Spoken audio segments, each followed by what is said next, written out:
Actually is a program that's been in place for a few years in terms of a task force that has been there under the National Defense Authorization Act. But as you correctly point out, Maria, there's now a report that will be issued by the Pentagon, by the Secretary of Defense and the Director of National Intelligence. I actually wanted to get this information out and declassified before I left office, but we weren't able to get it down into an unclassified format that we could talk about quickly enough. But frankly, there are a lot more sightings than have been made public. Some of those have been declassified. When we talk about sightings, we're talking about objects that have been seen by Navy or Air Force pilots or have been picked up by satellite imagery that frankly engage in actions that are difficult to explain, that movements that are hard to replicate, that we don't have the technology for, or traveling at speeds that exceed the sound barrier without a sonic boom. So in short, things that we are observing that are difficult to explain.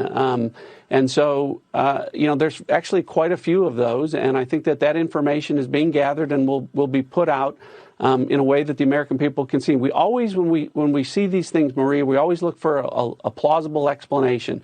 Weather can cause disturbances, visual disturbances. Sometimes we wonder whether or not our adversaries have technologies that are a little bit further down the road than we thought or that we realized.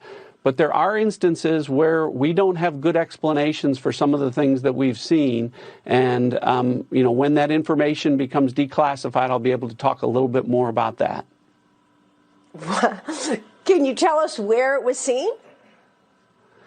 Actually, all over the world. There have been sightings all over the world. And when we talk about sightings, the other thing I will tell you is it's not just a pilot or just a satellite or some intelligence collection. Usually we have multiple sensors that are picking up these things.